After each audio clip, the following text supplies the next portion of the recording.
গল্প শুরুর আগে আপনাদের কাছে একটি বিশেষ অনুরোধ। আমাদের চ্যানেল দ্য ওয়ান্ডার ইন বুকশেলফকে সাবস্ক্রাইব করুন। আপনাদের সহযোগিতা এবং ভালোবাসা আমাদের একান্ত কাম্য। ধন্যবাদ।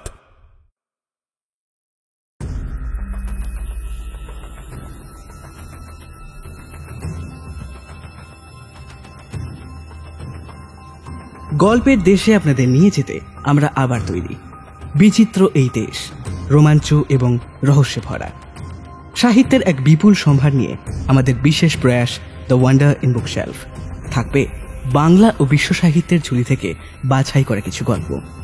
আর আজ আপনাদের জন্য থাকছে প্রিয়নাথ মুখোপাধ্যায় লেখা দারোগা প্রিয়নাথের গল্প লুকোচুরি অবলম্বনে বরাহ রহস্য।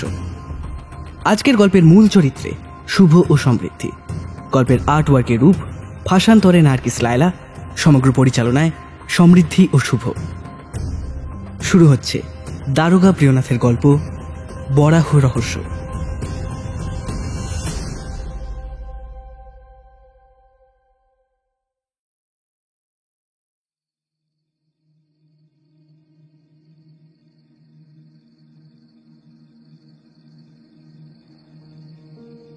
পশ্চিম আকাশে শুকতারা উঠেছে। রাত্রি শেষের প্রকৃতি একেবারে নিস্তব্ধ। আশেপাশে কোথাও জনমানুষের সারা শব্দ নেই। মাঝে মধ্যে কেবল দু একজন ওই টহলদার পুলিশের বাঁশির আওয়াজ শোনা যাচ্ছে।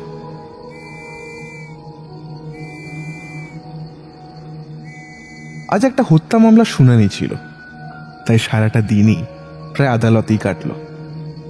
সেখানকার পাট চুকিয়ে যখন থানায় ফিরছি তখন টের পেলাম আজ আর শরীরটা বয়ে নিয়ে যাওয়ার বিন্দুমাত্র ক্ষমতা নেই আমার। বিগত কয়েক সপ্তাহ ধরে কেসটার জন্য কঠোর পরিশ্রম করে আর রাত জেগে জেগে আমি অত্যন্ত ক্লান্ত হয়ে পড়েছিলাম। তাই দপ্তরে ফিরে একটা নিভৃত স্থানে বসে কিছুটা জিরিয়ে নিচ্ছিলাম। মাথার কাছে জানলাটা থাকায় বেশ একটা স্নিগ্ধ শীতল বাতাস এসে আমার মুখ চোখের সকল মলিনতা যেন মুছে ফেলছিল একটু একটু করে। তাই কখন যে ঘুমিয়ে পড়েছি খেয়ালই করিনি।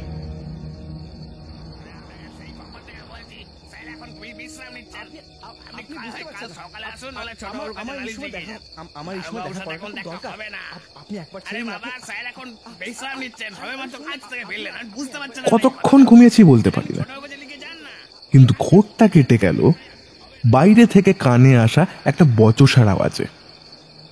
আরো একবার উপলব্ধি করলাম যে এই পেশায় থাকতে গেলে আহার নিদ্রার ত্যাগে কাতর হলে আর টেকা যাবে না।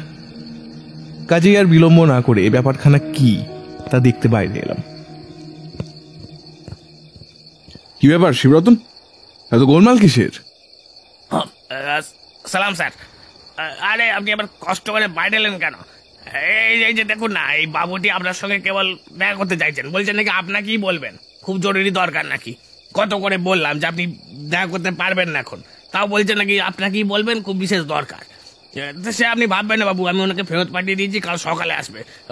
ওই তো চলে যাচ্ছেন, এই বললাম কাল সকালে। কেন ওনাকে এই সময় এসে দেখা করার জন্য এত পিড়াপিড়ি করছেন যখন, নিশ্চয়ই খুব দরকারি কিছু।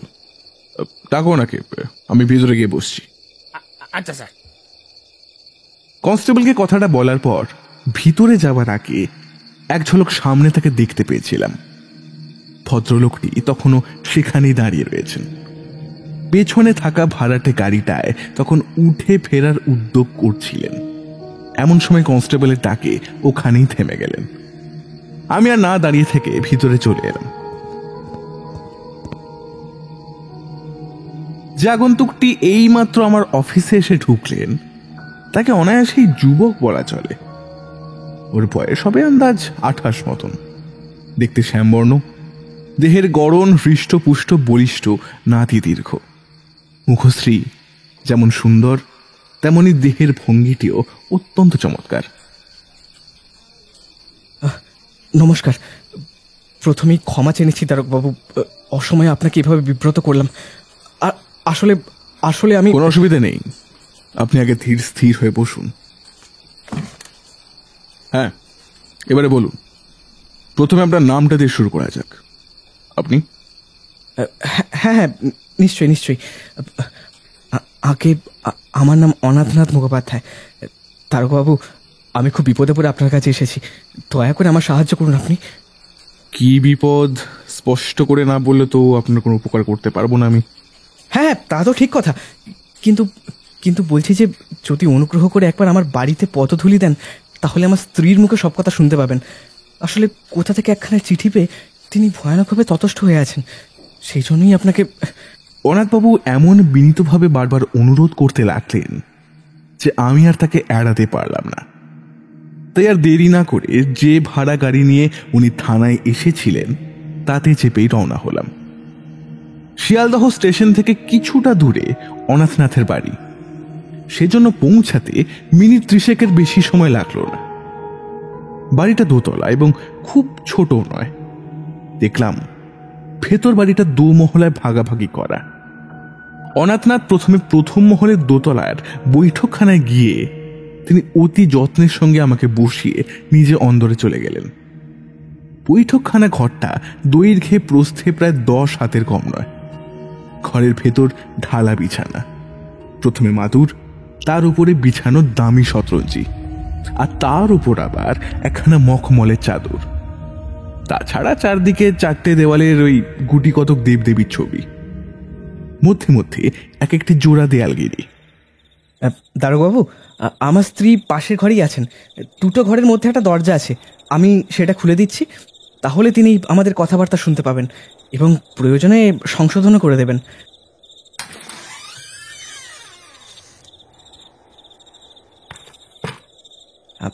আচ্ছা, এইবারে আসল কথায় আসি। আগে আপনি এইগুলো একটু দেখুন, এই যে।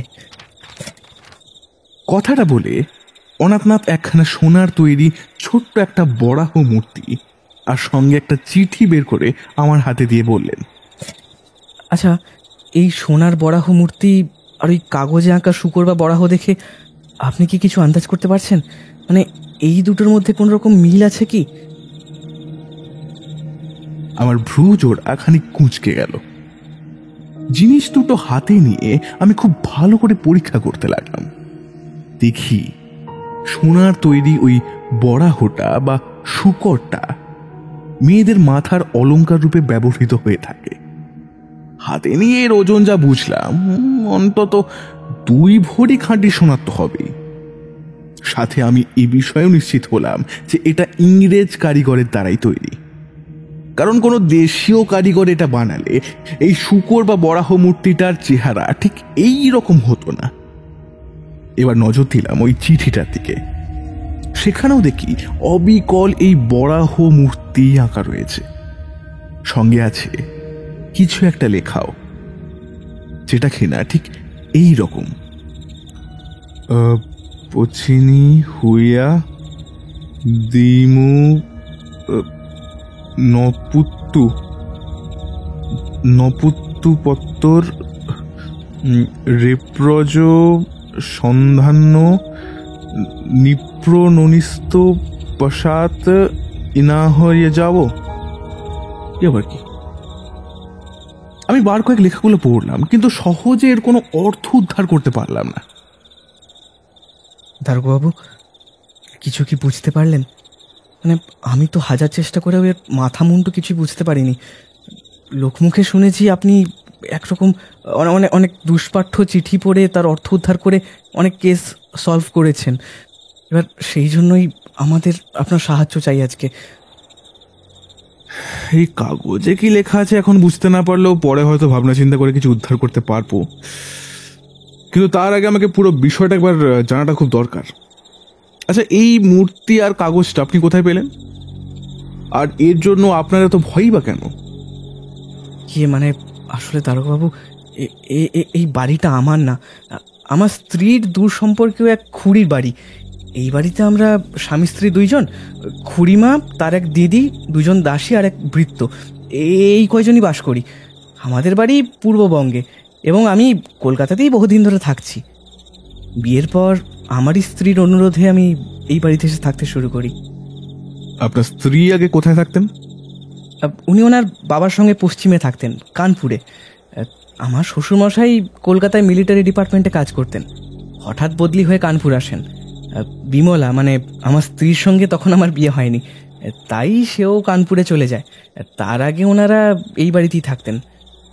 আপনি কি আপনার শ্বশুর মশাইকে দেখেছেন? আগে না, তার গত হওয়ার পরই বিমলা আবার কলকাতায় চলে আসে, আর তারপর এই বাড়িতেই আমাদের বিয়ে হয় আর কি। কতদিন হলো আপনাদের বিয়ের? এই 6 মাসে পড়লো। আচ্ছা, এবারে বলুন, এই সোনার শুকর বা বরাহ মূর্তিটা আপনি পেলেন কোথায়? আমার শ্বশুরমশাইয়ের মৃত্যুর পর আমার স্ত্রীকে প্রায় 3 মাস কানপুরে থাকতে হয়। সে সময় বিমলার বাবার কয়েকজন বিশ্বস্ত বন্ধু বিমলার দেখাশোনার ভার নিয়েছিলেন। এবার তাঁরাই উদ্যোগী হয়ে শ্বশুরমশাইয়ের বিষয় সম্পত্তি বিক্রি টিক্রি করে ওই নগদ টাকা হাতে পেয়ে আমার স্ত্রীর নামে ব্যাংকে জমা করিয়েছিলেন। তারপর একজন বিশ্বাসী বৃদ্ধা ভদ্রমহিলার সঙ্গে কলকাতায় এখানে পাঠিয়ে দিলেন। এবার বিমলাকে বিদায় দেওয়ার আগে ওনারাই এই মূর্তিটা ওকে দেন। ওনারা এই জিনিস পেলেন কোথায়? এটা আমার শ্বশুরমশাই জিনিস, তাঁর বাক্সেই নাকি ছিল। ওনার বন্ধুরা আর সব কিছু বেচে দিলেও এইটা রেখে দিয়েছিলেন, এইটা তিনি বিক্রি করেননি। কেন এটা বিক্রি করলেন না কেন? আসলে ওটা দেখতে ওই শূকর বা বরাহ মতন হলেও ওই মাথায় কাঁটার মতন মেয়েরা ব্যবহার করতে পারে বলে তাদের ধারণা হয় যে বিমলা এটা ব্যবহার করতে পারবে, সেই জন্য তারা আর এটা বিক্রি করেনি আর কি। আচ্ছা, এবারে বলুন, এই চিঠিটা দেখে আপনার স্ত্রীরা তো ভয় পাওয়ার কারণ কি? আর এটা এলোই বা কোথা থেকে? আগে কাল বেলা 10টার সময় ডাক পিয়ন এসে কতগুলো চিঠি দিয়েছে, তার মধ্যে এইটা ছিল বিমলার নামে, আর বাকি সবগুলো আমাদের অন্যান্য কাজকর্ম সম্বন্ধিত। এবার তাই সেগুলো আগে পড়ে তারপর আমি এই চিঠিখানা খুলি। আপনাকে তো আগেই বললাম, এই চিঠিতে যা লেখা তা কিছু আমি বুঝিনি, কিন্তু ওই যে শেষে ওই শূকর বা বরাহ মূর্তিটা আঁকা, সেইটা দেখে আমি বড় চিনতে পারি। আমি আমার স্ত্রীকে ডেকে পাঠিয়ে এই চিঠিটা দেখাই। এবার উনি সেটা আমার কাছ থেকে নিয়ে খুড়িমাকে দেখাতে গেলেন। আমারও কিছুটা কৌতূহল হলো, তাই আমিও গেলাম বিমলার সাথে। এবার চিঠিটা যেই না খুড়িমা হাতে ধরে দেখলেন, লক্ষ্য করলাম ওনার মুখ একেবারে পাংশু বর্ণ হয়ে গেল। আমি স্পষ্ট বুঝলাম যে উনি ভয় পেয়েছেন, কিন্তু তিনি এত মনোযোগ সহকারে কাগজখানা দেখছিলেন যে আমি আর সাহস করে সে সময় ওনাকে আর প্রশ্ন করতে পারলাম না। এবার কিছুক্ষণ পরে খুড়ি কিছুটা ধাতস্থ হলে আমি তাকে জিজ্ঞাসা করলাম যে, কি খুড়ি, কি হয়েছে? আপনাকে খুব তো চিন্তিত দেখাচ্ছে। তো চিঠিটাতে বিশেষ কিছু কোনো, কিন্তু তারকেও বিশ্বাস করুন, এরপর উনি আমায় যা যা বললেন সেটা শুনে তো আমি... বলতে বলতে হঠাৎ থেমে গেলেন অনাথনাথ। এবারে আমি তার চোখে মুখে স্পষ্ট আতঙ্কের ছাপ দেখতে পেলাম। মিনিট 2 পর তিনি আবার বলতে শুরু করলেন।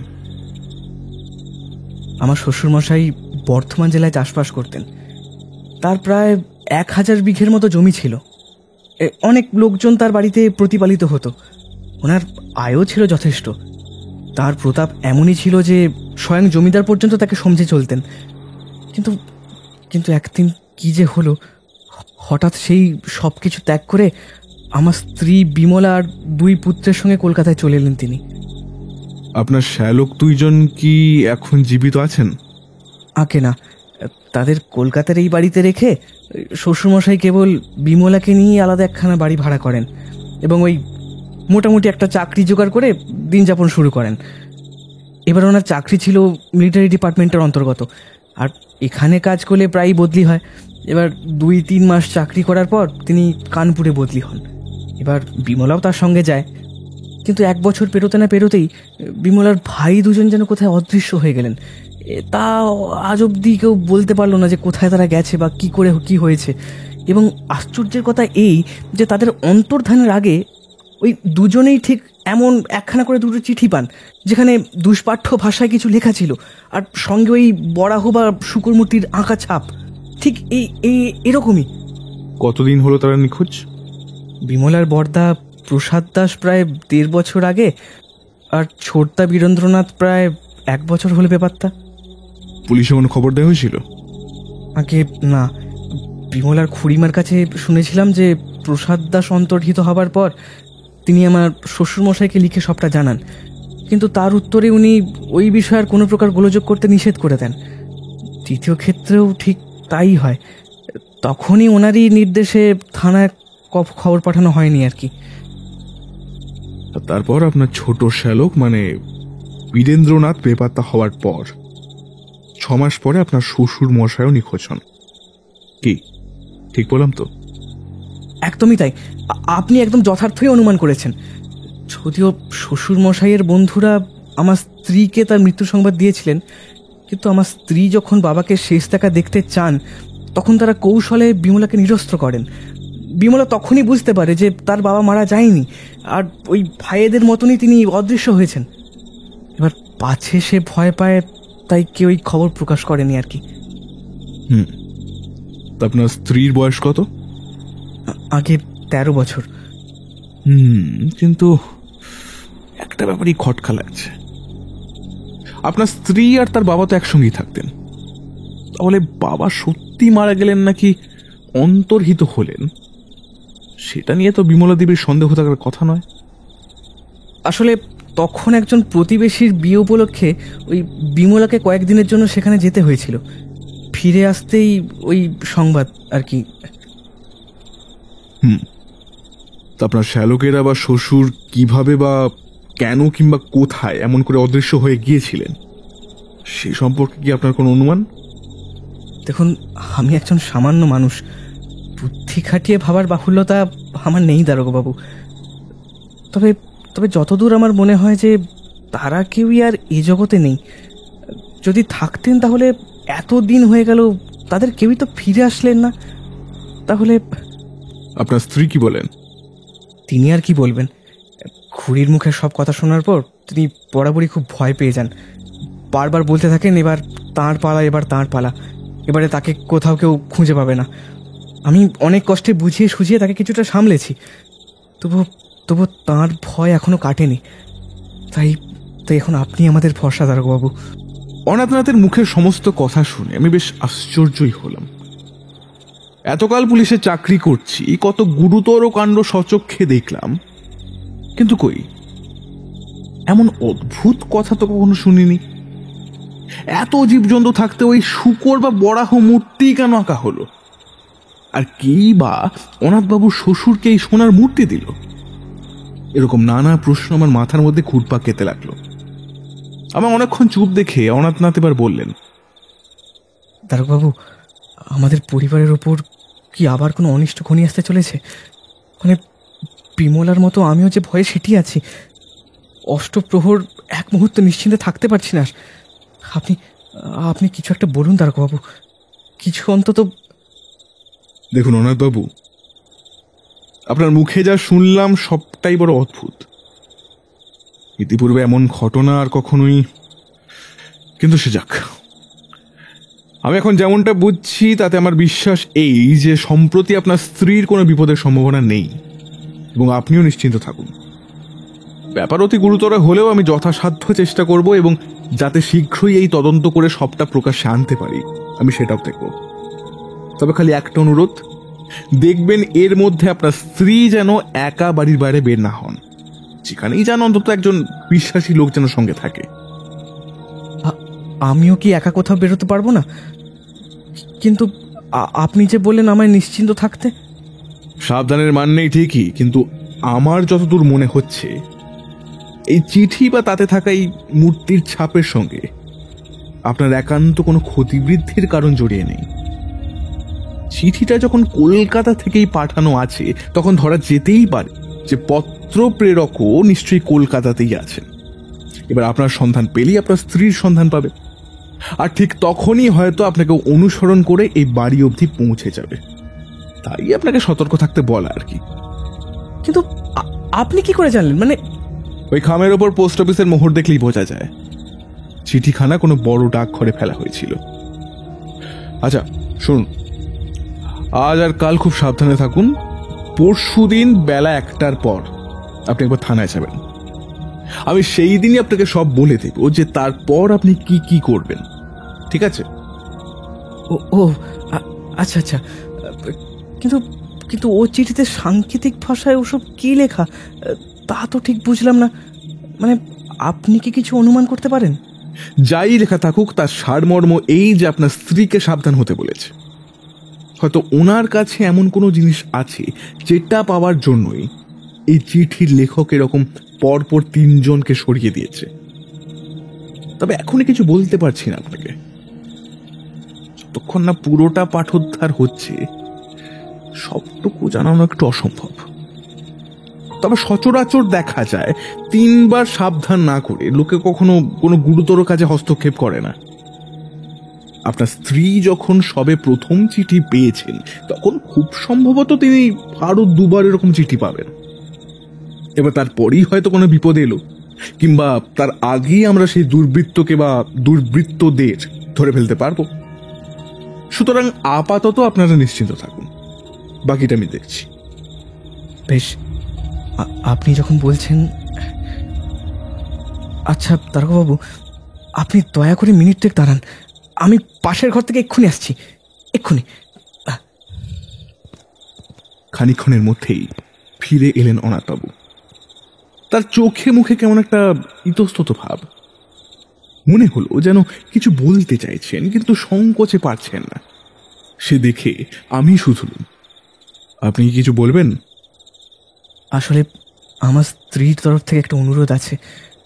আমি তাকে বললাম আপনি আমাকে পরশু থানায় ডাকলেন, তো তাঁরও ইচ্ছে আছে উনিও আমার সঙ্গে যান আর কি থানাতে। যদি আপনার আপত্তি। কোনো আপত্তি নেই, ওনাকে সঙ্গে নিয়ে আসতে পারেন। বিমলা দেবী না হয় আমার অফিসের অন্দরে গিয়ে বসবেন।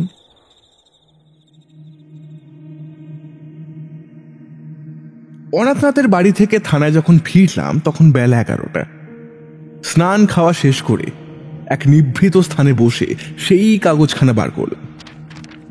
তখন হয়তো তাড়াহুড়োয় খেয়াল করিনি, কিন্তু এখন চোখে পড়ল কাগজটার ঠিক কোণে খুব ছোট্ট অক্ষরে লেখা রয়েছে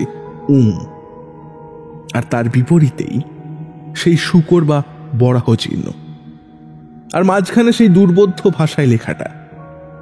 এবার এই লেখাটা দেখে খানিক অবাকই হলাম, কারণ এটি হিন্দুদের কাছে অত্যন্ত পবিত্র। অন্যদিকে বিপরীতে থাকা বরাহ বা শূকর সনাতনীদের কাছে অস্পৃশ্য জন্তু। এবার পত্রলেখক হিন্দু হলে সে কেন এমন জন্তুর ছাপ চিঠিতে ছাড়বে? আমি এবারে সত্যিই ভীষণ ফাঁপড়ে পড়লাম, তবু আশা ছাড়লাম না। আমি চিঠিটা আবারও মনোযোগ সহকারে দেখতে লাগলাম। আরো আধ ঘন্টা নিরন্তরভাবে লক্ষ্য করবার পর আমি খেয়াল করলাম যে চিঠিটার অন্য আরেকটা কোণে অতিশয় ক্ষুদ্র অক্ষরে লেখা অহিংসা পরম ধর্ম। আরে, এই কথা তো বৌদ্ধ ধর্মাবলম্বীদের সঙ্গে ওতপ্রোতভাবে জড়িত। তবে পত্র প্রেরক কি বৌদ্ধ? কিন্তু শুধু এইটুকু থেকেই তো তার সম্পর্কে কিছু জানা সম্ভব নয়। এখানে যে লেখাটা রয়েছে তা উদ্ধার করতে না পারলে সমস্যার সমাধান করা যাবে না। যদিও আমার কোনো সন্দেহ নেই যে এটা একটা হুমকির চিঠি, তবুও সবটার অর্থ বোধগম্য না হলে আসল ঘটনা কি সেটা প্রকাশ্যে আনা যাবে না। এরকম 7-5 ভাবার পর আমি প্রথমেই যেটা করলাম, লেখাটার একটা নকল অন্য কাগজে তুলে নিলাম। কেসের খাতিরে আমি এমন সাংকেতিক ভাষা অনেক পাঠ করেছি, সুতরাং চেষ্টা করলে যে এটাও উদ্ধারে সমর্থ হব তাতে আর কোনো সন্দেহ নেই। এরপর লোকগুলোকে যতভাবে সাজাতে পারা যায় সেই সব রকম উপায়ই সাজালাম, কিন্তু তাতেও কিছুতেই কিছু হলো না। কি করে এর অর্থ উদ্ধার করব, কেমন করে সাজালে এর পেছনের ঘটনা বুঝতে পারবো, এইসবই ভাবছি। এমন সময় একটা বিশেষ ব্যাপার আমার চোখে পড়ল। চিঠিতে থাকা প্রতিটা কথায় 3টে অক্ষর। মনে মনে ভাবলাম, লেখাগুলো 3 লাইন করে সাজালে হয়তো কোনো মানে দাঁড়াবে। এই ভেবে আমি প্রত্যেকটা কথায় 3টি অক্ষর 3টে লাইনে লিখলাম। তার পরের কথাটার 3টে অক্ষর ঠিক আগের কথাটার মতো অক্ষরের পাশে লিখলাম। আর এইভাবে সবটা সাজানো হলে এবার লেখাটা আমি পড়লাম। বহুদিন পরে সন্ধান পাইয়া এই পত্র প্রথম নিশানা যা নিয়া মৃত্যুর জন্য প্রস্তুত হও। এবারে এই 3 লাইনকে যদি যথাযথভাবে সাজাই তবে দাঁড়াবে বহুদিন ধরে সন্ধান পাইয়াছি। এই পত্র প্রথম নিশানা জানিয়া মৃত্যুর জন্য প্রস্তুত হও। তার মানে আমি ঠিকই ধরেছিলাম, এই চিঠি হলো সম্পূর্ণ হুমকির। এবার অনাথনাথের মুখে তো তার শ্বশুরের অনেক কথা শুনলাম। তিনি যখন বর্ধমান জেলায় কৃষিকাজ করতেন, সেই সময় আমার বিশ্বাস তিনি কতগুলো লোক রেখে শূকরের ব্যবসা আরম্ভ করেন। এবার লোকমুখে প্রচলিত আছে বৌদ্ধ পুরোহিতগণ একসময় বাংলা পর্যন্ত আধিপত্য বিস্তার করেছিলেন। এবার যেখানে অনাথনাথের শ্বশুরের জমিদারি ছিল, হয়তো আগে সেই স্থানে কোনো বৌদ্ধ মঠ ছিল। অনাথনাথ যখন এই পবিত্র স্থানে এই অস্পৃশ্য জন্তুর ব্যবসা আরম্ভ করলেন, তখন নিশ্চয়ই বৌদ্ধরা খেপে উঠেছিল, কিন্তু ইংরেজ রাজত্বে থেকে বেশি কিছু করতে সুবিধা পাবে না এই ভেবে তারা প্রতিবাদ করতে পারেনি। তাই যা করার নিশ্চয়ই গোপনে করতে শুরু করলেন। এবং এই কারণেই বোধহয় অনাথনাথের শ্বশুর অর্থাৎ বিমলা দেবীর বাবা তড়িঘড়ি বর্ধমান জেলা থেকে কলকাতায় পালিয়ে আসেন। কিন্তু তাই যদি হয়, তবে সোনার ওই বরাহ বা শূকর মূর্তিটা কোথা থেকে আর কেমন করে অনাথবাবুর স্ত্রীর হাতে এসে পড়ল? তাহলে কি বিমলা দেবীর বাবাই ওই সোনাটা গুড়িয়েছিলেন? কিন্তু কেন? ব্যবসা সংক্রান্ত কোনো কাজে, নাকি সির্ফ মেয়ের জন্য? এরকম নানা রকম চিন্তা করতে করতে প্রায় সন্ধে হয়ে গেল। আমি তখন কাগজখানা রেখে অফিসের অন্যান্য কাজে মন দিলাম। রাত পেরিয়ে দিন আসে, তারপর সেটাও প্রায় কেটে গিয়ে বিকেল করিয়ে এলো। আমি গত প্রায় 3 ঘন্টা ধরে অপেক্ষায় আছি সস্ত্রীক অনাথবাবুর আসার জন্য। আজ বেলা 2টো নাগাদ তাদের থানায় আসবার কথা ছিল, কিন্তু এখন প্রায় 5টা বাজে, অথচ তাদের কারোরই দেখা নেই। সব কাজ বন্ধ করে আমি কেবল তাদের পথ চেয়েই বসেছিলাম, অথচ তারা আসলেন না। তাই মনে মনে খানিকটা বিরক্তই হলাম। আরো মিনিট তো সে কাটতে ঘরের ভেতর কেমন জানি দম বন্ধ লাগছিল, তাই উঠে গিয়ে বাইরে এলাম।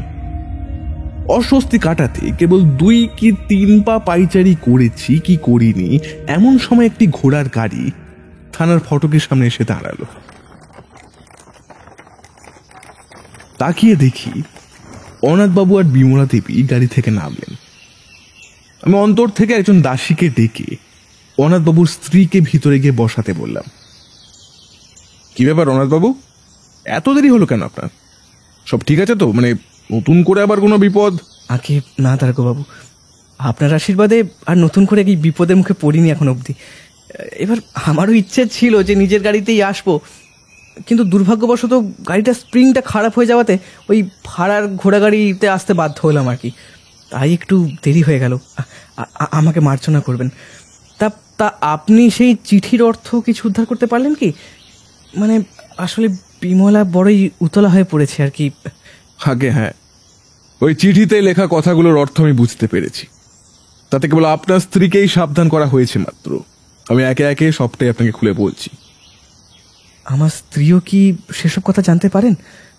তাতে যদি ওনার মানে মানসিকভাবে একটু ধাতস্থ হন উনি, আপনার কাছে আমার এটা একটা একান্তই অনুরোধ বলতে পারেন দারোগাবাবু। আমি সেই ব্যবস্থা আগে থেকেই করে রেখেছি। এই ঘরের ভিতরে ওই যে দরজা দেখছেন, ওটা খুললেই বাড়ির অন্দর দেখতে পাবেন। আমি আমার দাসীকে বলেই রেখেছিলাম বিমলা দেবী আসলে তাকে নিয়ে গিয়ে ওইখানে ভিতরে বসাতে। তাতে তিনি অনায়াসে আমাদের সব কথা শুনতে পাবেন, বা কিছু বলার থাকলে তিনি নিজেও বলতে পারবেন। এবার আসুন, বসা যাক।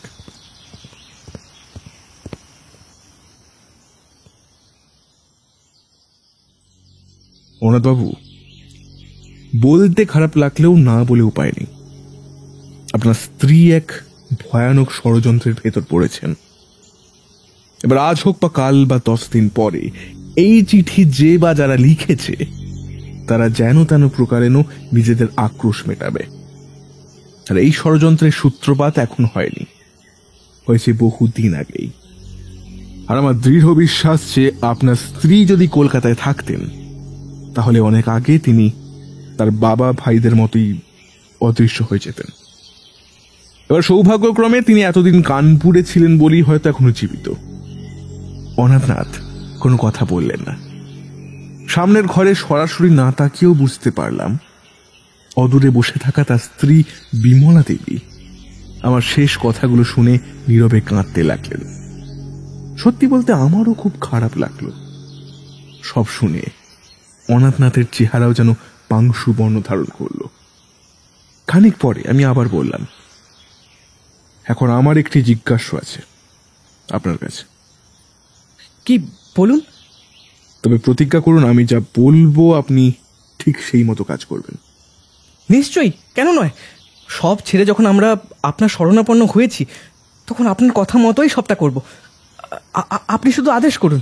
আচ্ছা আচ্ছা দারোগাবাবু, সত্যি করে বলবেন, আমাদের কি উদ্ধারের আর কোনো উপায় নেই?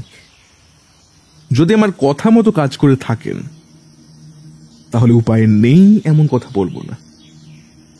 আচ্ছা, আপনার শ্বশুর মশাই বর্তমানে যেখানে চাষের কাজকর্ম করতেন সেখানে সম্ভবত বহুদিন আগে একখানা বৌদ্ধ মঠ ছিল। আপনার স্ত্রী কি কখনো সেখানে গিয়েছিলেন? হ্যাঁ দারোগাবাবু, আমি একবার সেখানে গিয়েছিলাম। কথাটা সামনের ঘর থেকে বলে উঠলেন এবারে বিমলা দেবী। তার মাথার ঘোমটাটা ঈষৎ সামনের দিকে টানা থাকলেও ওনার কথা শুনতে বা বুঝতে আমার কিছুমাত্র অসুবিধা হলো না। তিনি আবার বললেন, সেখানে যে বৌদ্ধদের মঠ ছিল সেটা আমি শুনেছিলাম বাবা মশাইয়ের মুখে। এমনকি একসময় সেই বৌদ্ধরা বাবা মশাইয়ের কাজকর্মের জন্য তার প্রতি অত্যন্ত বিরক্তও হয়ে উঠেছিলেন। অনাথবাবু, আপনি কি এসবের কিছু জানতেন? আগে না, আমি তো এইমাত্র জানলাম। তাহলে এও শুনুন, আপনার শ্বশুর মশাইয়ের উপর বৌদ্ধরা কেন ক্ষেপে উঠেছিল। আপনার শ্বশুর মশাই অন্য একটি ভয়ানক অন্যায় কাজ করেছিলেন। তাই। অন্যায় কাজ? কিরকম? বিমলা দেবীর পিতা মানে আপনার শ্বশুর মশাই শূকরের ব্যবসা করতেন। আপনি এটা কেমন করে জানতে পারলেন? আমি তো আপনাকে বলিনি। তার মানে আপনি এটা জানতেন? মানে কোড়া থেকে নয়, মানে একবার একটা বাড়িতে চিঠি আসে, সেটা পড়েই আমি ওই ব্যবসা সংক্রান্ত কয়েকটা কাজের কথার উল্লেখ পাই, আর তখনই জানতে পারি ব্যাপারটা। আর সেই জন্যই তিনি আর তার 2 পুত্র সন্তান আজ নিখোঁজ, এবং তার কন্যাটির ঘাড়েও যে এই বিপদের খাড়া ঝুলছে সেটা আলাদা করে বলার অপেক্ষা রাখে না। ওই সোনার শূকর বা বরাহ মূর্তিটা তিনি ইচ্ছে করেই তৈরি করিয়েছিলেন। কিন্তু কেন? বিমলাকে দেবার জন্য? না, ওই ধরনের আকৃতির শূকর এদেশে জন্মায় না। তার ইচ্ছে হয়েছিল যে ওই রকম ভিন জাতের শূকরের ব্যবসা করেন। মূর্তিটা এদেশে বানানো বটে, কিন্তু কোনো বিখ্যাত ইংরেজ কারিগরের হাতে তৈরি। আচ্ছা, ওই চিঠিতে ওই দুর্বোধ্য ভাষায় ঠিক কি লেখা আছে দারোগাবাবু? ভাষা দুর্বোধ্য নয় অনাথবাবু, খাঁটি বাংলাতেই লেখা আছে।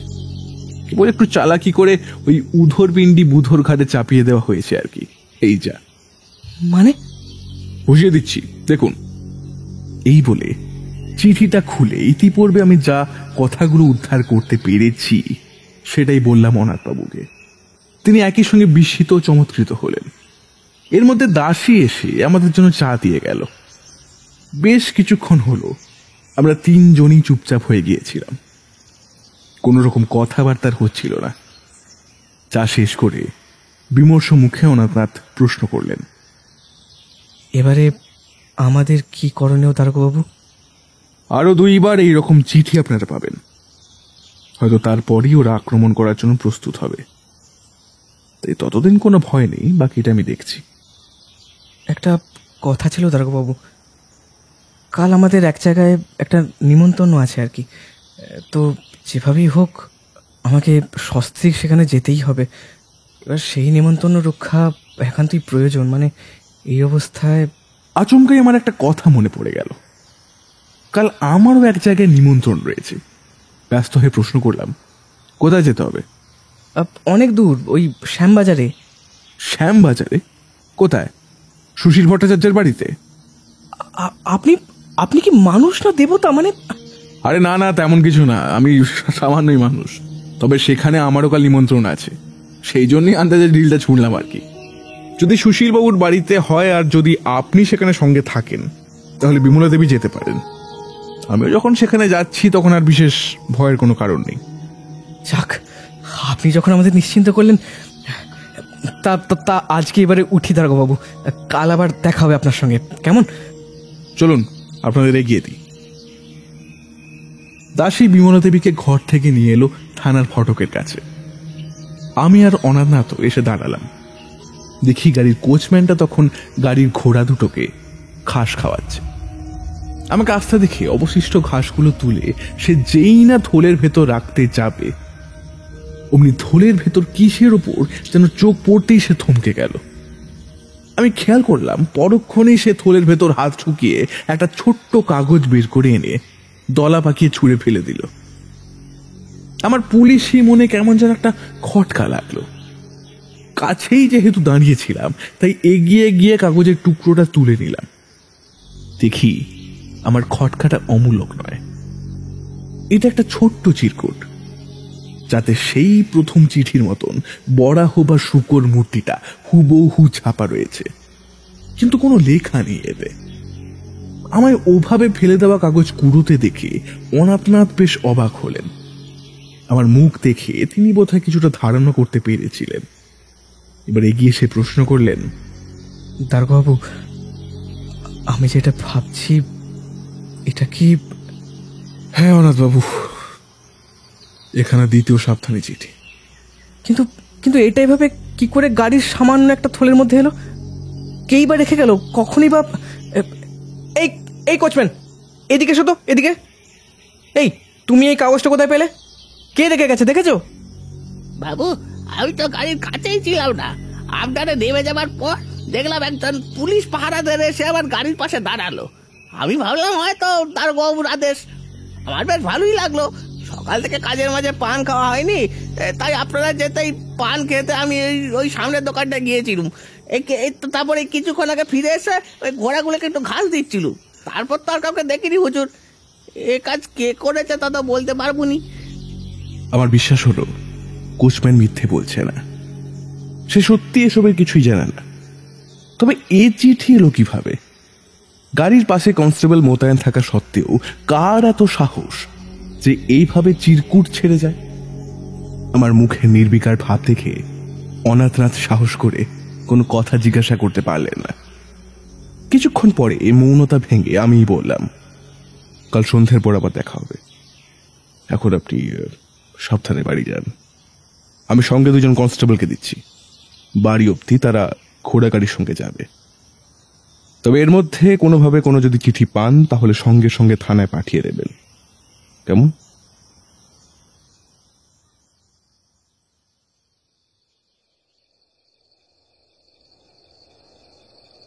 সন্ধ্যা নেমেছে অনেকক্ষণ।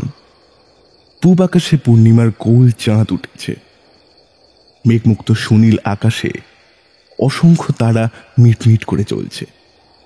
তারই মাঝে দীর্ঘ পথ পেরিয়ে আমি সুশীল ভট্টাচার্যের বাড়িতে এসে পৌঁছালাম।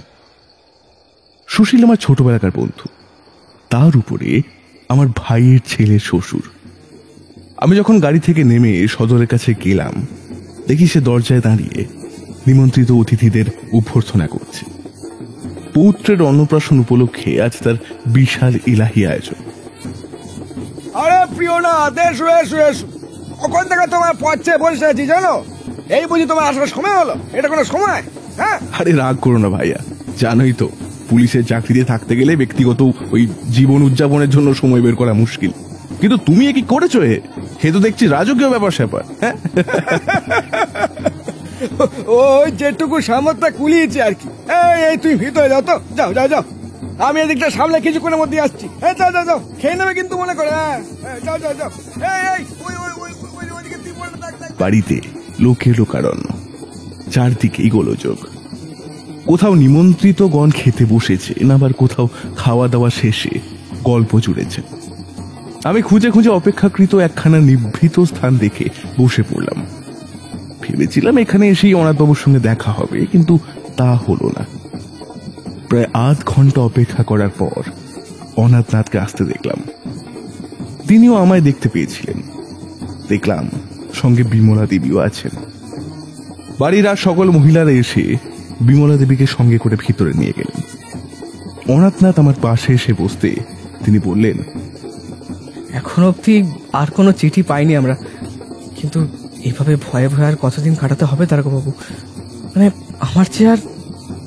শান্ত হন। বিপদ যখন এসেছে তখন মোকাবিলা তো করতেই হবে। বিমলা দেবী নিজের মানুষটা কেমন হতভাগ্য ছিল যে আজ তাদের আর কোনো খোঁজই নেই। এই সময় আপনি কেবল ওনার একমাত্র সাহস। সুতরাং নিজেকে একটু শক্ত রাখুন, যাতে উনিও শান্ত থাকতে পারেন। হ্যাঁ তারকবাবু, বিমলার মুখ চেয়েই তো। এভাবে কথায় কথায় আরো কিছুক্ষণ কাটলো।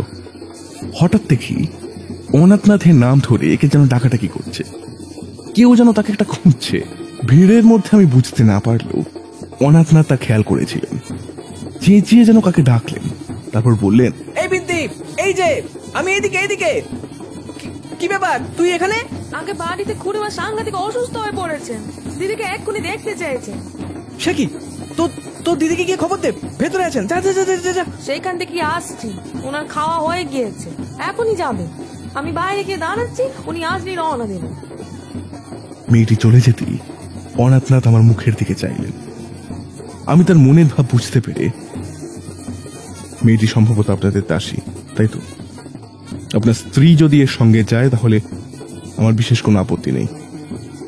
এটাকে দেখে বেশ চালাক চতুর বলেই মনে হলো, কিন্তু আমার মতে আপনারও সঙ্গে যাওয়াটা উচিত।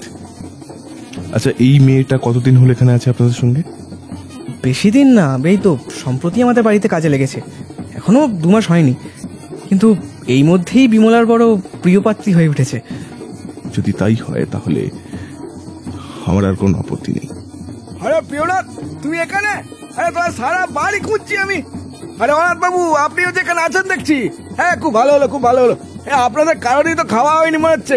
আমারও হয়নি। চলুন চলুন, 3 জনে একসাথে বসে গল্প গুজব করতে করতে খাওয়া দাওয়া করবো। আসুন আসুন আসুন। সুশীলের কথার উত্তরে অনাথনাথ জানালেন যে তাকে এক্ষুনি বাড়ি যেতে হবে, তাই এখন আর খেতে বসা সম্ভব নয়। কিন্তু সুশীল কিছুতেই শুনল না।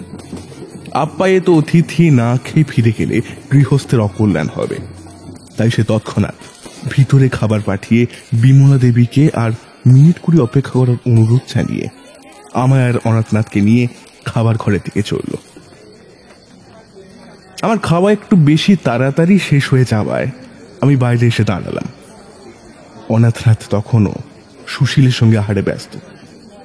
কয়েক মিনিট পর দেখি একটা ভালো বাড়ির গাড়ি সুশীলের বাড়ির দরজায় এসে লাগলো। মুহূর্তের মধ্যে একজন মহিলা আর ভিতরে একজন দাসী গাড়ির ভিতরে গিয়ে বসলো। চোখের পলক পড়তে না পড়তে কোচম্যান ঘোড়ার পিঠে চাবুক কষালো। ঘোড়া দুটো ছিল ভয়ঙ্কর তেজিয়ান, চাবুকের বাড়ি খেয়ে প্রাণপণে ছুটতে লাগলো। তারপর অতি অল্প সময়ের মধ্যেই কোথায় যেন অদৃশ্য হয়ে গেল। আমার ভারী অবাক লাগলো। সবটাই এত তাড়াতাড়ি হয়ে গেল যে আমি কিছু ভাববার সময় পেলাম না। কিন্তু এই দাসীকে দেখে আমি বুঝতে পারলাম এ সেই অনাথনাথের বাড়ির দাসী বিনতি। তাহলে ওর সঙ্গে গাড়ির ভেতর গিয়ে যিনি বসলেন তিনি নিশ্চয় অনাথনাথের স্ত্রী। যদি খুড়িমার জন্য এত ব্যস্ত হয়ে তাড়াতাড়ি রওনা দিলেন, তবে এতক্ষণ অনাথনাথের জন্য অপেক্ষা করছিলেন কেন? আর যদি তাই করবেন তাহলে স্বামীকে সঙ্গে নিয়ে বা গেলেন না কেন? আর এই গাড়িটা যেভাবে হাওয়ার বেগে বেরিয়ে গেল, তাতে বিষয়টা আমার আরো বিশেষ সুবিধের ঠেকল না। না, এখনই অনাথনাথের সঙ্গে কথা বলাটা বিশেষ দরকার। তারকবাবু, বিমলা কোথায় গেল? বিমলা এইমাত্র গাড়িতে বেরিয়ে গেলেন, কিন্তু কিন্তু আপনি তখন কোথায় ছিলেন? আমি তো সুশীলবাবুর সাথে কথা বলছিলাম। তার মুখে যা শুনলাম তাতে আমার যেন অবশিষ্ট জ্ঞানগম্য সবকিছু লোপ পেয়ে গেল। তারকবাবু, সুশীলবাবু বললেন আমার শ্বশুরমশাই নাকি এখনো জীবিত আছেন। মানে বলেন কি? তা কোথায় আছেন তিনি? সঠিক জানেন না, কেবল অনুমানে বলেছেন। যত সম্ভব ফরাসডাঙ্গায় আছেন তিনি। কিন্তু এই সংবাদে আপনাকে তো অস্থির দেখাচ্ছে কেন? এ তো ভালো খবর। আমার মনে হচ্ছে বিমলা এখন ভয়ে সেইখানেই গিয়েছে। তা কিভাবে সম্ভব? তিনি কি তার বাবা জীবিত থাকার বিষয়টা জানতেন? আমি তো জানতাম, কিন্তু সে তো জানে না। কিন্তু এখন দেখছি আমার সমস্ত কথাই ভুল ধারণা, আমার সমস্তটাই ভুল ধারণা। তবে তার সময় নষ্ট করে চলে না। আপনি হাওড়া স্টেশনের থেকে বেরিয়ে পড়ুন। এখনই গেলে রাত্রি 10:30টার ট্রেনটা খুঁজে দেখতে পারেন।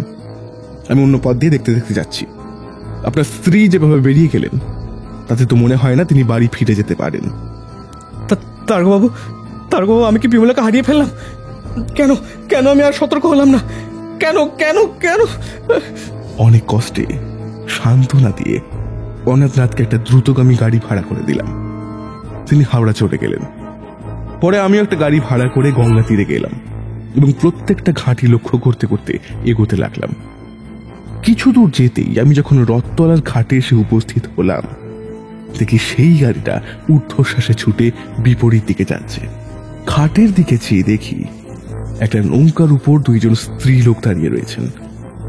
আমি তখন গাড়ির পিছনে না গিয়ে ঘাটের দিকে দৌড়ে গেলাম। দূর থেকে আমায় দেখতে পেয়ে বিমলা দেবী মাঝির উদ্দেশ্যে চেঁচিয়ে বললেন, নৌকাটা ছাড়ুন, দয়া করে শিগগির নৌকাটা ছেড়ে দিন। আরে নৌকাটা ছাড়ুন। মাঝি, তুমি যদি নৌকার দড়ি খোলার চেষ্টাও করো তাহলে কিন্তু এক্ষুনি গুলি চালাতে বাধ্য হবো। তফাতে সরে দাঁড়াও, আমরা পুলিশের লোক। খবরদার ভুল করেও কোনো চালাকি করতে যেও না। আমার কথা শুনে মাঝি ভয় থরথর করে কাঁপতে লাগলো। নৌকার দড়ি ছেড়ে তীরে উঠে এলো। আমি সেদিকে আরেকটু এগিয়ে গেলাম। নৌকার ঠিক মাঝে বিন্তি আর বিমলা দেবী দাঁড়িয়ে। দাসীটিকে লক্ষ্য করে বললাম, ছি, একজন মহিলা হয়ে এত নীচ ব্যবহার করা কি উচিত করব? তোমরা এখনই নৌকা ছেড়ে ওঠো, এখনই। তারপর যেই গাড়িতে এসেছিলে সেই গাড়িতে বাড়ি ফিরে যাও, নচেত আমি এখনই দুজনকে গ্রেপ্তার করব। যাও। দারোগা সাহেব, আমরা আমার কথায় দাসী কি একটা বলতে চাচ্ছিলেন, কিন্তু বিমলা দেবী তার মুখখানা চেপে ধরলেন। দাসীর কথা থেমে গেল। তারপর বিন্তির হাত ধরে উপরে উঠে এসে সেই ঘোড়ার গাড়িতে গিয়ে বসলেন। আমিও গাড়ির কোচ বক্সে উঠে শিয়ালদহের দিকে রওনা হলাম। পথে অনাথনাথের সঙ্গে দেখা হয়ে গেল। তিনি হাওড়া স্টেশন থেকে খোঁজ করে ফিরছিলেন। পথে তাকে দেখে আমি বিমলা দেবীদের আবিষ্কারের সব কথাই বললাম। তারপর তাকেও গাড়িতে তুলে নিয়ে তাদের বাড়ির দিকে ফিরলাম। তোমাকে প্রথমে দেখেই আমার যথেষ্ট বুদ্ধিমতী মনে হয়েছিল।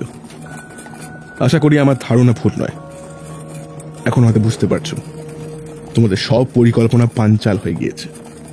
সুতরাং আর কিছু গোপন না করে সবটা সঠিক করে খুলে বলো। আরো একবার স্মরণ করিয়ে দিই, আমি কিন্তু পুলিশের লোক, তাই কোন রকম ছল চাতুরি আমার সাথে করার চেষ্টা করবে না।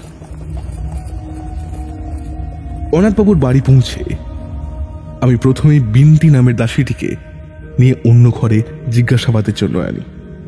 প্রথম সে কিছুটা শক্ত হবার চেষ্টা করলেও আমি পুলিশের লোক জেনে সে ভয় পেয়ে যায়। আমি তাকে কথা দিই, যদি সে আমার কাছে সব সত্যি প্রকাশ করে তাহলে আমি তাকে ছেড়ে দেব। সে সম্মত হলো। আমি প্রশ্ন করলাম, তোমাকে এখানে কে পাঠিয়েছে? আগে বিমলা দিদির বাবা। তিনি তো বহুদিন হলো মারা গেছেন। আগে না, সে সংবাদ সম্পূর্ণ মিথ্যে। তুমি কতদিন তার কাছে কাজ করছো? প্রায় 1 বছর হলো। তাহলে এতদিন বিমলা দেবীকে নিয়ে যেতে চেষ্টা করনি কেন? আমি দাসী মাত্র, যেমন হুকুম পাবো সেই মতোই তো কাজ করব। এতদিন তিনি আমায় কোনো আদেশ করেননি, তাই আমিও আসিনি। উনি এখন কোথায়? চন্দননগরে। আমাকে সেখানে নিয়ে যেতে পারবে? চলো, চুপ করে কেন? উত্তর দাও। আমাকে পথ বলে কি তুমি সেখানে নিয়ে যেতে পারবে? আগে না, মানে তিনি আজ এইখানেই আছেন, আমার মনে ছিল না। আশা করি এটা তোমার কোনো চালাকি নয়। তা কোথায় আছেন তিনি? আমি সত্যি বলছি দারোগা সাহেব, উনি এইখানেই আছেন। উনি সেই নৌকা ছাউনির ভেতরেই ছিলেন। যদি সেটা এখনো খাট ছেড়ে না গিয়ে থাকে তাহলে বিমলা দিদির বাবা এখনো ওইখানেই আছেন। দ্বিরুক্তি না করে আমি তখনই দাসীটিকে নিয়ে ঘোড়ার গাড়িতেই আবার উঠে বসলাম। অনাথনাথকে কিছুক্ষণ অপেক্ষা করতে বলে কোচম্যানকে ঘাটের দিকে গাড়ি ছোটাতে বললাম। মিনিট 30 মধ্যেই আমরা সেখানে পৌঁছে গেলাম। ভাগ্য ভালো, নৌকাটা তখনও ঘাটেই বাঁধা। আমি দাসীকে নিয়ে একেবারে নৌকার ভিতরে গিয়ে ঢুকলাম। দেখি মাঝি মাওলারা সবাই গভীর নিদ্রায় ডুবে আছে, তাই কেউই আমাদের আগমন খেয়াল করল না। দাসীটি তাদের মধ্যে আঙুল নির্দেশ করে একজন ঘুমন্ত ব্যক্তিকে আমায় দেখালো। বুঝলাম ইনি বিমলাদের বাবা, অনাথনাথের শ্বশুর। দাসীটি ধীর পায়ে লোকটার কাছে গিয়ে তাকে জাগালো। চোখ খুলতেই তিনি ধরফর করে উঠে বসলেন। একবার বিন্তির দিকে, তারপর একবার আমার দিকে ফ্যাল ফেলে দৃষ্টিতে তিনি চেয়ে রইলেন। দাসী একে একে সবটা খুলে বলল তাকে। সবকিছু শুনে ভীষণ রেগে দাসীকে যা নয় তাই বলে তিনি গালমন্দ করতে লাগলেন। আমি তখন আর স্থির থাকতে না পেরে তার কাছে এগিয়ে গেলাম। কড়া স্বরে বললাম, ওকে গালাগাল দিয়ে কোনো লাভ হবে না। আমাদের সকলের চোখে ফাঁকি দিয়ে বিমলা দেবীকে নিয়ে যাওয়াটা খুব সহজ হবে, সেটা ভেবে নিয়ে আপনি কিন্তু বড় বোকামি করছিলেন। যাকে অনেক হলো, এখন চলুন চলুন, এবার আপনার প্রকাশ্যে আসার সময় হয়েছে।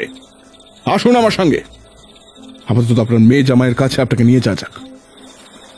আমি এমন কোনো অন্যায় কাজ করিনি যাতে আমাকে আপনার সঙ্গে যেতে হবে।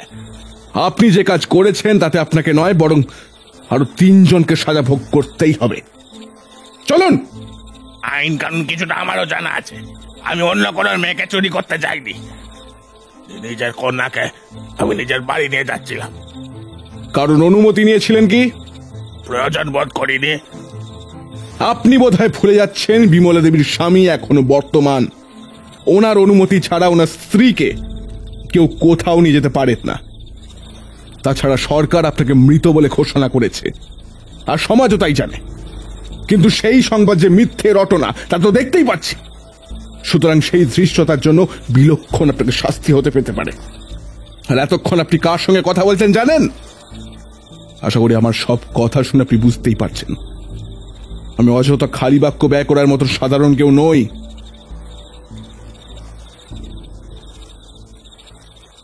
বড় সাজ করে এসেছিলাম। আজ রাতে মেয়েটাকে দেখবো বলে, কিন্তু আপনি যেই হন না কেন, আমার সে সাদে আপনি বাদ সাধলেন। এত পরিকল্পনা, এত পরামর্শ, এত কাণ্ড সব কিছু পণ্ড করে দিলেন কেন? কেন? আমি আপনার কি অপকার করেছি বলতে পারেন? আমি তো শুধু নিজের মেয়েকে।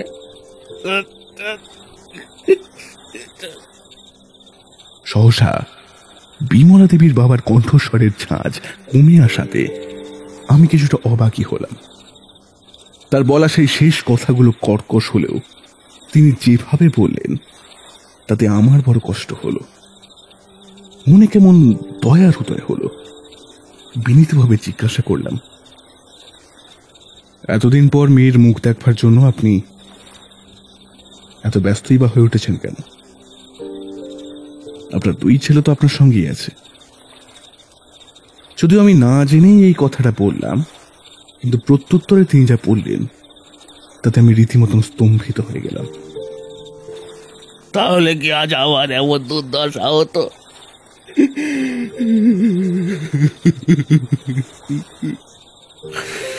ওই পাষণ্ড বৌদ্ধরা বোধহয় তাদেরকে খিদে তেষ্টায় ঢুকিয়ে মেরে ফেলেছে। কতদিন যে হলো তাদেরও দেখিনি। জন্মে আমি আমার ছেলে দুটো চোখের দেখা দেখতে পাবো নাকি জানি না। নাই শেষা নাই।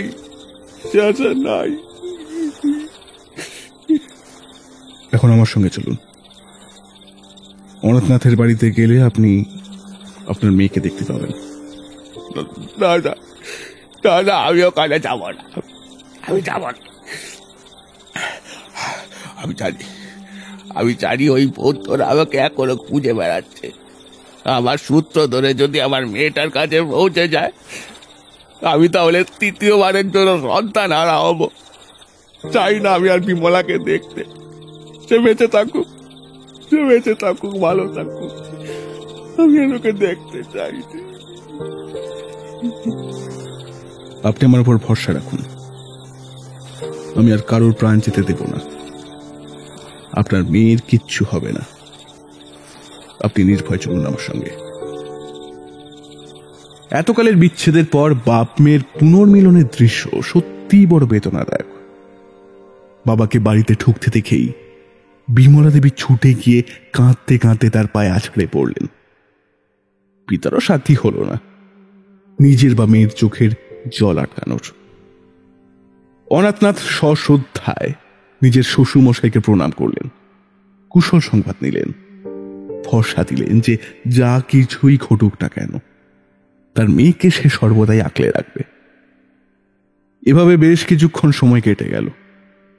পরিস্থিতি কিছুটা স্বাভাবিক হয়ে আসতে আমি বিমলা দেবীর বাবাকে একান্তে নিয়ে গিয়ে সব ঘটনা জিজ্ঞাসা করলাম।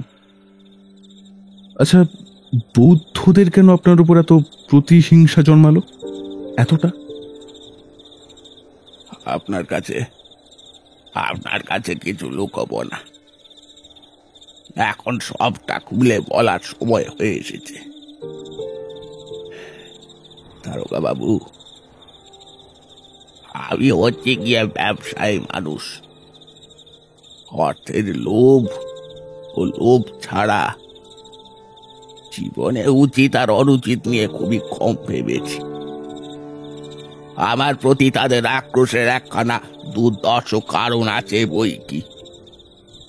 আমি তাদের মঠের জমিতে শূকর প্রতিপালন করেছিলাম বলেই আমার উপর তাদের এত জাত ক্রোধ জন্মায়। যখন আপনি প্রথমে ও কাজ আরম্ভ করলেন তখন কি তারা এই ব্যাপারে জানতে পারেননি? সে সময় কেন তাহলে আপনাকে ওরা সাবধান করেনি? করেছিল, খবর পেয়ে পরপর 8বার 8খানা চিঠি দিয়েছিল। প্রথমে চিঠিগুলোতে বিনীত অনুরোধ থাকলেও আমায় কিছুতেই আটকানো যাচ্ছে না দেখে শেষে সাবধানী চিঠি আসতো। কিন্তু আমি থামিনি, কারোর কথা না শুনে নিজের মনেই যা করার করে গিয়েছি। আপনার কি মনে হয় না আপনি কোনো ঘোরতর অধর্ম করেছেন? এই যে বললাম, তখন অত হিতাহিত জ্ঞান ছিল না। শূকরের ব্যবসা করে খুব লাভ হচ্ছিল। বিমলার কাছে সেই সোনার তৈরি বরাহ মূর্তিটা আছে, ওটা ওখানকার বানানো নয়, বিলেত থেকে আনানো। ওই নমুনা দেখে আমি 2 জোড়া শূকর বাকিংহাম থেকে আনা করিয়েছিলাম। তা থেকেই পরে আমার 1000-এর বেশি শূকর হয়। লাভের পর লাভের মুখ দেখেই যাচ্ছিলাম। তাই তখন বৌদ্ধদের নিষেধকে বিন্দুমাত্র গ্রাহ্য করিনি। একদিন তারা চিঠিতে লিখে পাঠালেন, এবারে যদি ব্যবসা বন্ধ না করি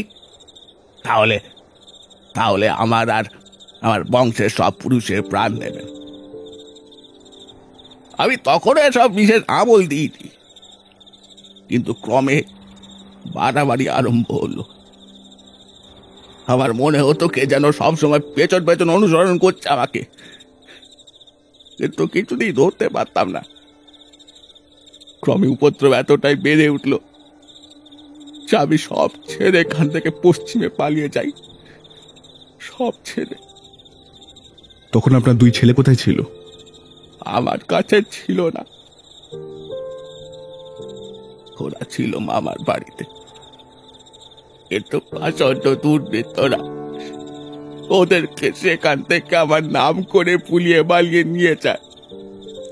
সেই থেকে আর তাদের দেখিনি। মাঝখানে পেরিয়ে গেছে 13টা বছর। জানি না আদৌ এখনো তারা জীবিত আছে কিনা, আমি কিচ্ছু জানি না। তা পশ্চিমে যাবার সময় আপনার মেয়ে মানে বিমলা দেবী কোথায় ছিলেন? আমারই সঙ্গে। কিন্তু একদিন বৌদ্ধরা সেখানেও আমার সন্তান পেয়ে গেল। সন্দেহ মাত্রই আমি আবার চন্দননগরে এলাম, কিন্তু সেখানে থাকতে পারলাম না। পরে গেলাম ইলাহাবাদে। সেখানে 1-2 বোনের একটা দোতলা বাড়ি আছে।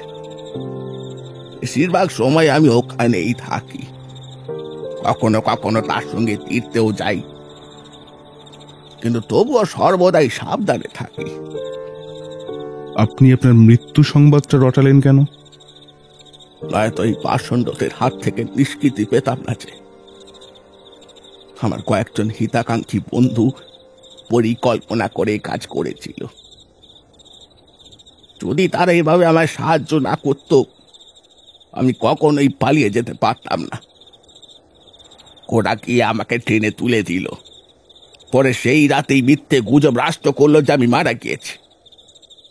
আমি সেখানকার সকলেই আমার মৃত্যু সংবাদ জানতে পারল। বিমলার দুরাবস্থা দেখে আমার বন্ধুরা আমার সমস্ত বিষয় আশয় বিক্রি করে দেওয়াতে আর কারোর কোনো সন্দেহই রইল না। এরপর 1 মাস পেরোতেই আমার হঠাৎ ইচ্ছে হলো আমি যে জীবিত আছি এটা বিমলাকে লিখে পাঠাই। করলামও তাই। মেয়ে সংবাদ পেয়ে আমার কাছে আসার জন্য ব্যস্ত হয়ে উঠল। আমি তাকে বারণ করে দিলাম। তিনি নিচে যাবার কথা বললেন, অথচ আপনাকে আসতে বললেন না কেন? মেয়ের চিঠিতে জানলাম তার নাকি বিয়ে হয়ে গিয়েছে। তার স্বামী তাকে শুধু মুখেই ভালোবাসে নাকি, তার ভালোবাসা প্রকৃত আন্তরিক, সেটা জানবার জন্যই সে আমাকে মৃত বলে জানিয়েছে নিজের স্বামীকে। কিন্তু আজ আপনার কৌশলে সমস্তটাই ব্যর্থ হলো দারোগা বাবু, সমস্তটাই ব্যর্থ হলো। সেই সাংকেতিক ভাষার চিঠিটাও তবে আপনারই মস্তিষ্ক প্রসূত, তাই তো? আমার কথায় বৃদ্ধ কেবল হাসলেন, কোনো উত্তর দিলেন না।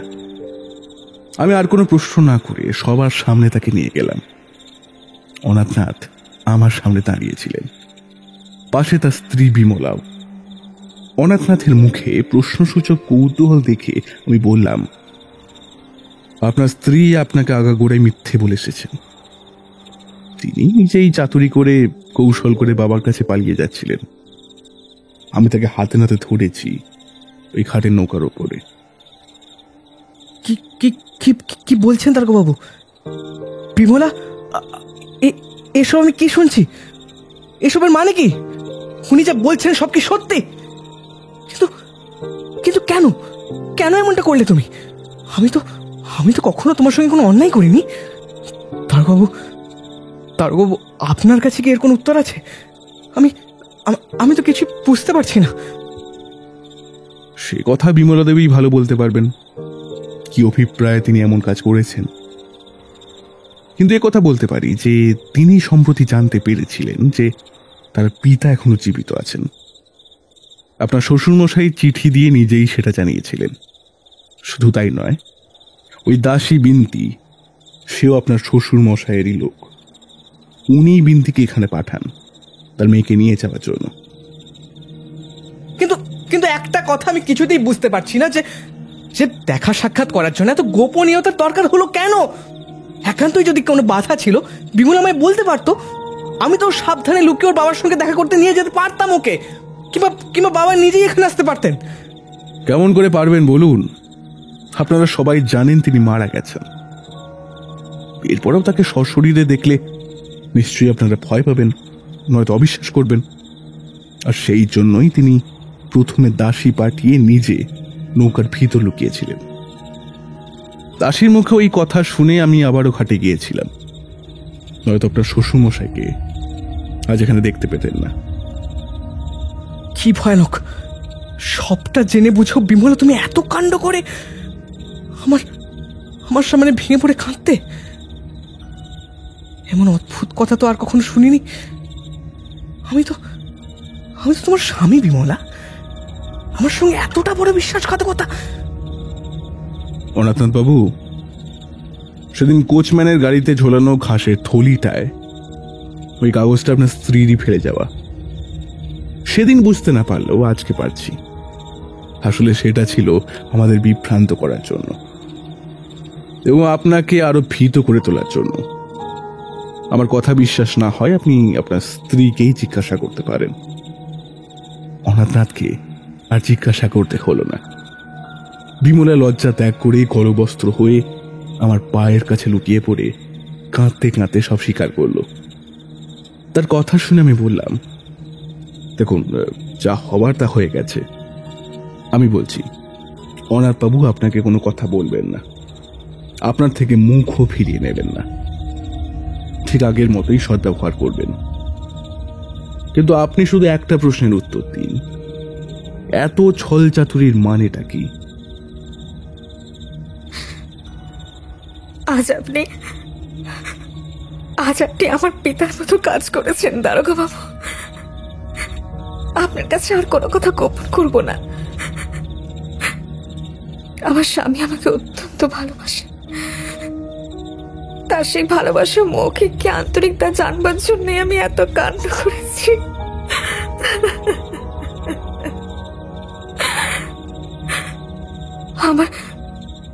আমার অপরাধ হয়েছে, আমায় ক্ষমা করুন। আমি আর কখনো এমন কাজ করব না।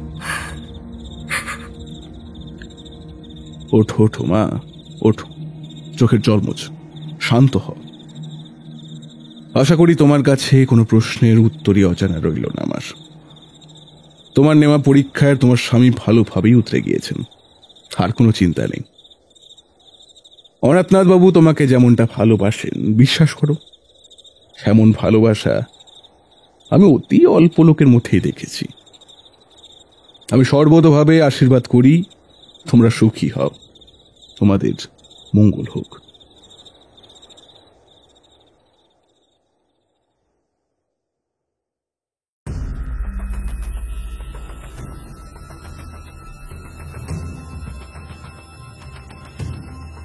শুনলেন আজকের গল্প, প্রিয়নাথ মুখোপাধ্যায়ের লেখা দারোগা প্রিয়নাথের গল্প বরাহ রহস্য। আজকের গল্পে প্রিয়নাথ দারোগার চরিত্রে শুভ, বিমলা ও বিন্তির চরিত্রে সমৃদ্ধি, অন্যান্য চরিত্রে শুভ। গল্পের আর্ট ওয়ার্কের রূপ, সাউন্ড ডিজাইনের শুভ, অ্যাসিস্টিং সাউন্ড এডিটিং ও ভিডিও স্পেশাল এফেক্টসে মলয়, ভাষান্তরে নার্গিস লায়লা, সমগ্র পরিচালনায় সমৃদ্ধি ও শুভ। আজকের গল্পটি শুনে ভালো লেগে থাকলে অবশ্যই লাইক ও শেয়ার করুন এবং আমাদের চ্যানেলকে সাবস্ক্রাইব করুন। আপনাদের বিভিন্ন মতামত আপনারা কমেন্ট করেও আমাদের জানান। ফিরে আসবো পরের সপ্তাহে আরও এক রোমাঞ্চকর গল্প নিয়ে। শুনতে থাকুন দ্য ওয়ান্ডার ইন বুকশেলফ।